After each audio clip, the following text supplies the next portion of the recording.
ఆ పాపం యనమలకి శాపం.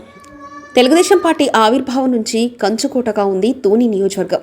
యనమల రామకృష్ణుడు అతి తెలివితో గత 20 సంవత్సరాలుగా దిక్కులు చూస్తుంది. పార్టీలో సీనియర్ నేతగా, ఒక విధంగా చెప్పాలంటే తెలుగుదేశం పార్టీలో నెంబర్ 2గా చలమని అయిన యనమల ఇప్పుడు సొంత కుమార్తెను గెలిపించుకోవడానికి కుస్తీలు పడడం నిజంగా ఎప్పుడో చేసిన తప్పిదమే. యనమల 1983 తెలివితేటలు ఇప్పుడు ప్రదర్శించడం చూస్తుంటే సొంత పార్టీ కార్యకర్తలకే చిరాకు పడుతున్నారు. ఇదంతా ఎందుకు చెప్పాల్సి వస్తుందంటే, ఒకప్పుడు ఉమ్మడి తూర్పుగోదావరి కాకుండా మొత్తం ఆంధ్రప్రదేశ్లో తెలుగుదేశం నేతలందరూ యనమల ఇంటికి క్యూ కట్టిన వాళ్ళే. కానీ ఇప్పుడు యనమల చేస్తున్న ప్రయోగాలు చూసి సొంత నియోజకవర్గ కార్యకర్తలు విస్తుపోతున్నారు.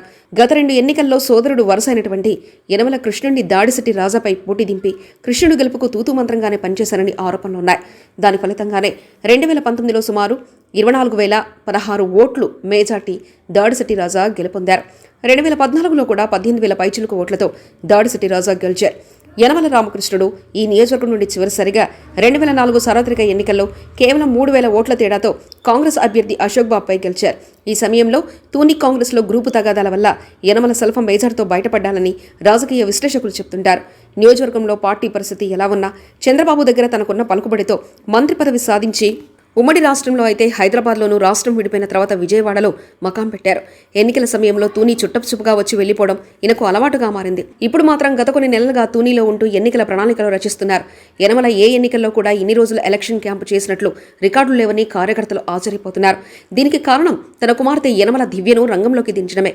సంవత్సరం క్రితం తాను చేయించుకున్న సర్వేలు తెలుగుదేశానికి కొంత అనుకూలంగా ఉంటుందని భావించి వ్యూహాత్మకంగా సోదరుణ్ణి తప్పించి కుమార్తె దివ్యకు టికెట్ ఇప్పించే విషయంలో సక్సెస్ అయ్యారు. కానీ నేటి పరిస్థితి చూస్తుంటే ఎన్నికల నాటికి తూని తెలుగుదేశంలో యనమల ఒక్కరే మిగిలేలా ఉంది పరిస్థితి. మొత్తం క్యాడర్ అతలాకుతలం చెంది అధికార వైసీపీ వైపు పరుగులు తీస్తున్నారు. స్వతహా దూకుడు స్వభావం గల మంత్రి రాజు ఈ పరిణామాలను చక్కగా ఒడిసిపట్టి మళ్లీ బంపర్ మేజార్తో గెలుస్తానని ధీమా వ్యక్తం చేస్తున్నారు. దీనికి తోడు జగన్ ప్రభుత్వం చేపట్టిన సంక్షేమ అభివృద్ధి ఫలాలు ఎలాగూ ఉన్నాయి. ఇన్ని ప్రతికూలతల మధ్య తునిలో పార్టీని ఎలా గెలిపించాలని ప్రతిరోజు ఈ పెద్దాయన మదన పడుతున్నారట.